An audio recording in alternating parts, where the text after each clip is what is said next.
Au TEP à tous, bienvenue sur la chaîne des panafricanistes par essence, par conviction et par excellence. Celle des citoyens kémites par nécessité et obligation de combat. Nous sommes une chaîne qui n'est guidée que par nos ancêtres et rien que par les ancêtres qui appartiennent à l'égrégore du monde noir. Par conséquent, nous ne croyons en aucun Dieu venu de l'étranger. Toutefois, cette vidéo n'est aucunement destinée à inciter à la haine ou à la violence, car nous menons un combat qui est d'abord et avant tout spirituel, intellectuel et démocratique. Ensuite, il est politique, géopolitique et géostratégique. Contre l'impérialisme, le colonialisme, le néocolonialisme et l'endocolona, qui sont tous qualifiés de crimes contre l'humanité. Nous menons ce combat sur la base du principe fondamental que nous avons hérité de nos ancêtres kémites, qui est celui de la Mahat, c'est-à-dire solidarité, vérité et justice. Vous êtes donc en droit de connaître la vérité et nous avons l'obligation de vous dire la vérité, rien que la vérité, afin que justice soit rendue au continent africain. Et ça, c'est notre modeste contribution dans cette noble lutte en faveur de la souveraineté, la dignité, la solidarité et l'unité africaine.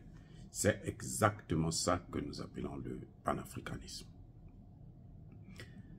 Bien-aimés frères et sœurs, quel est le rôle des ambassadeurs français en Afrique francophone, mais aussi des ambassadeurs occidentaux en Afrique? Comment fonctionne-t-il? Comment travaille-t-il avec nos dirigeants? C'est incroyable, mais vrai. En fait, ces gens, ce ne sont pas des diplomates. Ce sont des bandits, ce sont des brigands, ce sont des voyous qu'on envoie chez nous et qui viennent faire leur cinéma. Ce ne sont pas des diplomates. Ça, c'est pas la diplomatie. Ah oui.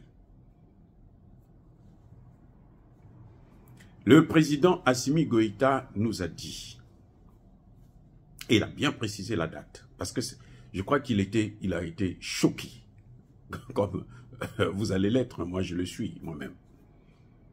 Le 9 juin 2021,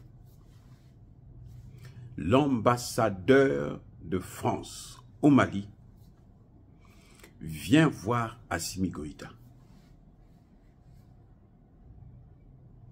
Il demande l'audience lui est accordée, il rentre, il rencontre le président, il s'assoit avec le président et il présente au président un document. Lequel?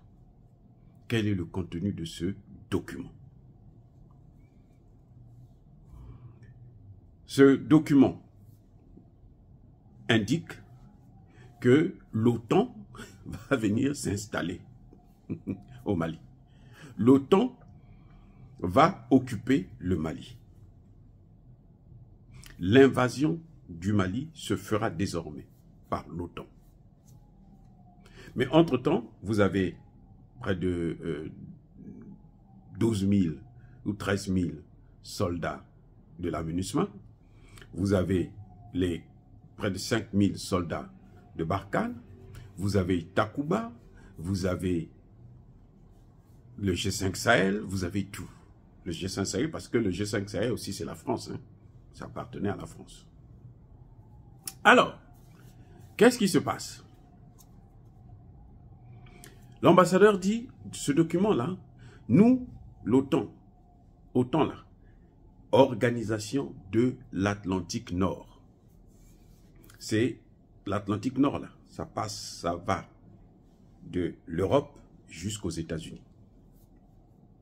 Nous sommes dans le sud. Et ils sont dans le nord. Organisation de l'Atlantique Nord. Donc, de l'Europe jusqu'aux États-Unis.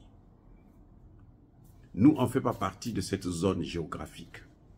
Non, l'Afrique ne fait pas partie. Le Mali, encore moins. Mais quand même, ils disent que, oh, nous, on va s'étendre, on va venir maintenant occuper votre pays. Donc, vous devrez signer ici, là, pour nous donner cette autorisation.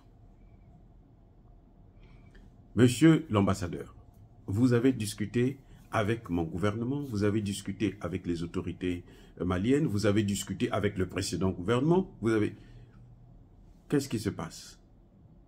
C'est un document qui est préparé, rédigé par eux dans leurs officines, aux États-Unis, en France, en Allemagne, en Angleterre, et tous ils se sont accordés que nous allons occuper le Mali, avec l'accord du président malien.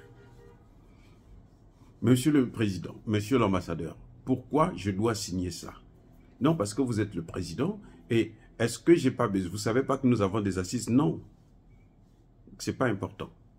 Ce qui compte pour nous, c'est votre signature dessus, et puis nous on vient, on occupe le pays. C'est notre pays, ça nous appartient. C'est pas étonnant que les Européens disent à Lavrov que l'Afrique nous appartient. Vous, on n'a pas envie de vous voir là-bas. Vous restez ailleurs, en Ukraine, mais ne venez pas en Afrique. Voyez comment ça se passe? C'est grave de voir de telles choses. Et pourquoi je dis que c'est grave? Parce que ce n'est pas la première fois. Lorsque le président Touadéra prend le pouvoir, écoutez bien, le président Touadéra prend le pouvoir pour la première fois. Le jour de la passation de service, la femme qui l'avait précédée, qui était la présidente, doit venir pour lui transmettre le témoin. Vous savez quoi? La France, à travers son ambassadeur, ils ont bloqué la femme. Eh oui. Ils ont bloqué la femme pour que la femme puisse signer un document antidaté. Donc ils amènent chez la dame, ils disent, signez-nous ça, nous prenons toutes vos matières premières, toutes les ressources du pays, c'est pour nous. La dame qui dit, mais on n'a jamais discuté avec vous de ça. Moi, je n'ai jamais signé. Je lui dis, non, vous mettez la date antérieure, là. Comme ça, quand vous partez, nous, on va présenter ça au nouveau président, à Touadéra, et puis Touadéra va continuer, nous, on va continuer à piller votre pays. La dame dit, non, moi, je ne signe pas. Elle a été catégorique.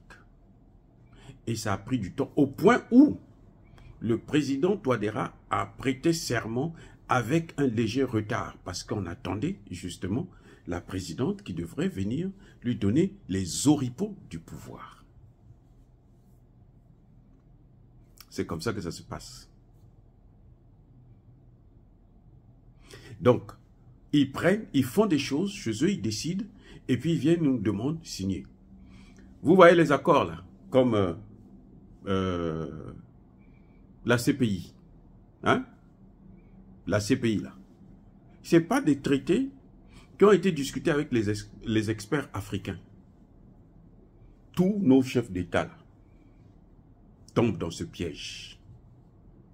Pour la plupart, parce que bien entendu, ce sont eux qui les laissent, qui leur donnent le pouvoir. Donc vous êtes obligés de faire ça, sinon on vous enlève. C'est bien ce que Emmanuel Macron a dit à Assimi Goïta. Si tu ne fais pas ça, on fera un coup d'État. Tous les traités là. C'est pour ça que vous voyez ces traités là. Eux-mêmes, ils ne signent pas. Nous, on signe et puis on nous impose ça. Vous voyez les Africains qui courent là pour le réchauffement climatique. COP 21, COP 28, COP 50, 60. Les chefs d'État africains là, ils ne lisent pas ces textes-là. Ils ne sont pas impliqués dans la préparation de ces textes-là. Si quelqu'un vous dit ça, il a menti. Si un chef d'État africain vous dit qu'il a travaillé sur ce texte, il s'est assis, il a fait des propositions, c'est faux. Ce sont eux qui préparent et puis on dit signez. Et eux, ils signent. Ou on leur explique, non, c'est très bien pour vous. Il n'y aura pas de problème. On signe. Voilà comment nos chefs d'État nous condamnent. Et oui, nos chefs d'État nous condamnent et se condamnent eux-mêmes d'ailleurs. Parce que la CPI, là, c'est pour eux. Vous voyez comment on les prend, on les amène à la CPI comme des... Ils sont tellement nombreux à signer ces documents fallacieux, ces documents de merde, que on prend tout le monde, on met dans le groupe. Même ceux qui n'ont pas signé, ils subissent ça. C'est comme ça qu'a été créé le franc CFA. C'est le même. Hein? Donc, vous voyez, depuis 1945, quand De Gaulle crée le CFA, c'est la même méthode qui continue même Emmanuel. Donc, ils transmettent ça de président en président. Le franc CFA, De Gaulle s'assoit avec Sostel et puis Préven, son ministre de l'économie et des finances, le ministre des colonies. Il s'asseye, il signe, il dit ça c'est la monnaie que tous ces pays des imbéciles vont utiliser. Ils ont pris pour des imbéciles. Ils disent, ces imbéciles-là, voilà la monnaie qu'ils vont utiliser. Le franc CFA, ce que vous avez vu qu'ils ont failli faire avec l'ambassadeur, et plutôt le président Assimi Goïta, ce qu'ils ont failli faire avec au Centrafrique, avec la prédécesseur de Assimi Goïta, plutôt de Touadéra, c'est exactement ce qu'ils ont fait avec le CFA. Là, De Gaulle, il signe, son ministre des Affaires de l'économie signe pour la France, le ministre des colonies signe pour les pays africains. Et puis on dit, bon, voilà la monnaie que vous allez utiliser. Et nos chefs d'État, tous les chefs d'État, en dehors de ceux du Sahel, il n'y en a aucun qui dénonce ça. Vous voyez? Aucun ne dénonce ça. Ils n'ont pas travaillé avec eux pour avoir ça. Maintenant, tous les chefs d'État comme Olympio, Sylvanus Olympio, qui a voulu changer sa monnaie, créer sa monnaie, on les a tués. Voilà comment fonctionne la France. C'est un pays de bourreaux, de criminels, de pilleurs, de voleurs. Et c'est comme ça qu'ils nous ont imposé même les constitutions de nos pays. Ça quitte là-bas, on met ça dans l'avion, on vient, on distribue à tout le monde, on met seulement République du Congo, République du Cameroun, République du Tchad, allez. Le président Idriss Déby l'a dit. Il dit, moi, je ne veux pas un deuxième mandat. Il dit, oh non, ne t'en fais pas. Ils vont, ils prennent leurs experts qui viennent, qui changent la constitution avec les voyous, les imbéciles là, qui sont dans nos parlements, corrompus jusqu'à la moelle épinière. Ils remplissent et puis on vient, on présente au président, bon, on a changé la constitution, le Parlement a changé la constitution. Donc tu peux maintenant te présenter, reprends un troisième mandat. Jusqu'au jour où il a dit non, je ne veux plus continuer à me faire manipuler. Et ils l'ont tué. Peut-être que c'est ce que les autres chefs d'État craignent d'être assassinés parce qu'eux, ils sont très violents. Mais en tout cas, il faut reconnaître que ceux qui sont là au pouvoir, ce sont des marionnettes. Ce sont eux qui les guident. Dès qu'ils bougent comme ça, allez, ça y est. Ils disent ceci, allez, ça y est, on tourne, ils font ceci. C'est comme ça que ça fonctionne. Ce que le président Assimi Goïta a dit là, c'est ce qui s'est toujours passé dans des relations entre la France et les pays africains. Et c'est ce que la jeunesse africaine ne veut plus entendre parler. C'est ce que les jeunes africains ne veulent plus voir. Et c'est ce que la France ne supporte pas. C'est pour ça qu'ils sont en train de préparer maintenant des plans pour exterminer les Africains. Voilà ce qui se passe. Dire cela, c'est inciter à la haine ou à la violence. Non. Il y a pas colère, veille malem. Encore une fois de plus, bien-aimés frères et sœurs, soyez bénis. Je persiste et je signe. Soyez abondamment bénis par le Dieu des Kémites et par nos ancêtres angélisés. Mais que tous ceux qui persécutent le continent africain le pillent et le déstabilisent, qu'ils soient noirs, blancs, chinois, arabes, juifs, indiens, qui qu'ils soient punis, maudits, foudroyés, neutralisés, écrasés, effacés par ce Dieu des Kémites et par nos ancêtres angélisés. Vive l'Afrique éternelle. J'ai dit et j'assume.